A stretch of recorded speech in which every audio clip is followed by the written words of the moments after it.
Syria पर असाद खानदान की दशकों से चली आ रही पकड़ आखिरकार टूट गई। 54 साल बाद एक ऐसा परिवार जिसका राज कभी अटल लगता था, उसका अंत हो गया। अपने पिता की सख्ती विरासत में पाने वाले बशर अल असद दिसंबर 2024 में रशा भाग गए, जो सीरिया के उथल पुथल भरे इतिहास में एक महत्वपूर्ण मोड़ है। उनके जाने ने एक क्रूर 13 साल के गृहयुद्ध, एक ऐसे संघर्ष का अंत किया जिसने सीरिया को बर्बाद कर दिया। दुनिया अब सांस रोक कर देख रही है, क्योंकि एक नया अध्याय सामने आ रहा है। यह सीरिया के लिए एक महत्वपूर्ण क्षण है। एक ऐसा राष्ट्र जो वर्षों की अकल्पनीय पीड़ा के बाद शांति के लिए तरस रहा है।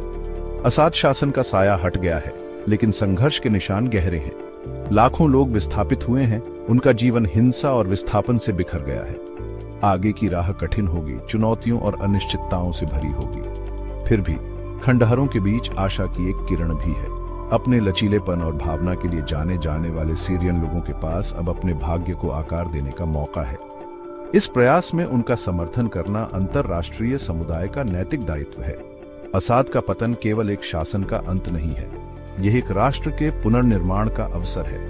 यह बदलाव मुश्किलों से भरा होगा। सीरिया जातियों और धर्मों का एक जटिल ताना बाना है, और एकजुट राष्ट्रीय पहचान बनाना सर्वोपरि होगा। युद्ध के घावों को भरने में समय लगेगा और सुलह का रास्ता लंबा और कठिन होगा, लेकिन सीरियन लोग, जिन्होंने इतना कुछ सहा है, एक उज्जवल भविष्य के मौके के हकदार हैं। सीरियन गृहयुद्ध महाकाव्य अनुपात की एक तबाही थी, एक ऐसा संघर्ष जिसने राष्ट्र की नींव को हिला दिया। यह 2011 में शुरू हुआ, जो पूरे क्षेत्र में फैले अरब स्प्रिंग विद्रोह से प्रेरित था। असाद के सत्तावादी शासन के खिलाफ शांतिपूर्ण विरोध प्रदर्शन के रूप में शुरू हुआ, जो जल्दी ही एक पूर्ण गृहयुद्ध में बदल गया, जिसने देश को हिंसा के भंवर में फंसा दिया। 13 दर्दनाक वर्षों के दौरान सीरिया क्षेत्रीय और अंतर्राष्ट्रीय शक्तियों के लिए एक युद्ध का मैदान बन गया। प्रत्येक अपने स्वयं के एजेंडे का पीछा कर रहा था। संघर्ष ने विदेशी लड़ाकों, मिलिशिया और आतंकवादी समूहों को आकर्षित किया, जिससे देश अतिवाद का अड्डा बन गया। इस संघर्ष की मानवीय कीमत चौंका देने वाली है। अनुमान बताते हैं कि 3.5 लाख से अधिक लोगों ने अपनी जान गंवाई और लाखों लोग विस्थापित हुए, सुरक्षा की तलाश में अपने घरों से भागने को मजबूर हुए। युद्ध ने सीरिया के बुनियादी ढांचे को नष्ट कर दिया, इसकी अर्थव्यवस्था को पंगु बना दिया और इसके सामाजिक ताने बाने को तहस नहस कर दिया। देश अब बहुत बड़े पैमाने पर मानवीय संकट से जूझ रहा है। लाखों लोगों को भोजन, पानी और चिकित्सा देखभाल की सख्त जरूरत है। युद्ध के मनोवैज्ञानिक निशान गहरे हैं, खासकर उन बच्चों में जिन्होंने अकल्पनीय भयावहता देखी है। अंतर्राष्ट्रीय समुदाय को मानवीय सहायता और सीरियन शरणार्थियों के लिए समर्थन को प्राथमिकता देनी चाहिए। उन्हें अपने जीवन के पुनर्निर्माण के लिए आवश्यक सहायता प्रदान करनी चाहिए। ठीक होने की राह लंबी और कठिन होगी, लेकिन यह एक ऐसी यात्रा है जिसे शुरू किया जाना चाहिए। असाद शासन का पतन पूरे क्षेत्र में सदमे की लहरें भेजता है, मध्य पूर्व के भू राजनीतिक परिदृश्य को नया रूप देता है। सीरिया, जो कभी क्षेत्रीय राजनीति में एक प्रमुख खिलाड़ी था, अब एक चौराहे पर है।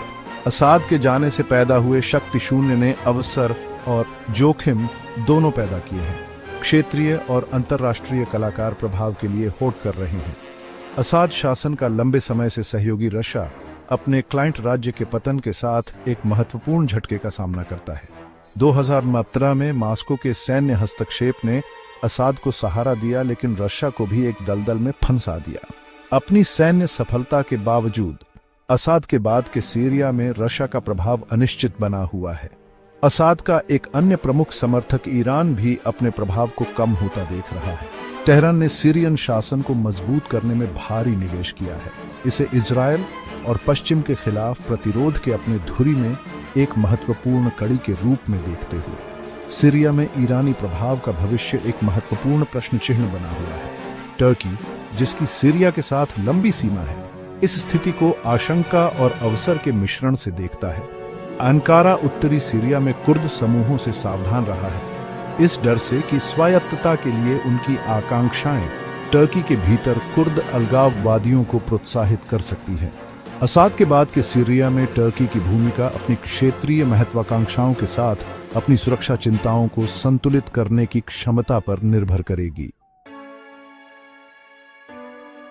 सीरिया के लिए आगे की राह चुनौतियों से भरी है, लेकिन खंडहरों के बीच आशा की एक किरण भी है। सीरियन लोग, जिन्होंने अकल्पनीय पीड़ा सही है, अब अपने भाग्य को आकार देने का मौका है। अंतर्राष्ट्रीय समुदाय को एक अधिक शांतिपूर्ण और समृद्ध भविष्य के निर्माण में उनका समर्थन करने के लिए इस अवसर का लाभ उठाना चाहिए। सबसे बड़ी चुनौती मानवीय संकट से निपटने की है। लाखों सीरियन देश के भीतर और उसकी सीमाओं के बाहर विस्थापित हैं। अंतर्राष्ट्रीय समुदाय को तत्काल मानवीय सहायता प्रदान करनी चाहिए। ये सुनिश्चित करना चाहिए कि भोजन, पानी और चिकित्सा आपूर्ति जरूरतमंद लोगों तक पहुंचे।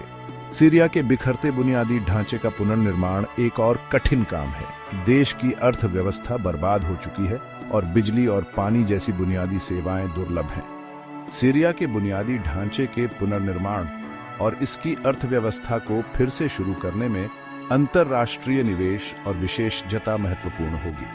शायद सबसे कठिन चुनौती उन गहरे विभाजनों को ठीक करना होगा जिन्होंने सीरियन समाज को खंडित कर दिया है। गृहयुद्ध ने सांप्रदायिक तनाव को बढ़ा दिया है और एक अधिक समावेशी और एकजुट समाज के निर्माण के लिए सुलह और संवाद के लिए दीर्घकालिक प्रतिबद्धता की आवश्यकता होगी। असाद शासन का पतन सीरिया के इतिहास में एक महत्वपूर्ण मोड़ है। आगे का रास्ता लंबा और कठिन होगा, लेकिन यह एक ऐसी यात्रा है जिसे शुरू किया जाना चाहिए। अंतर्राष्ट्रीय समुदाय का नैतिक दायित्व है कि वह सीरियन लोगों को शांति, न्याय और उज्जवल भविष्य की तलाश में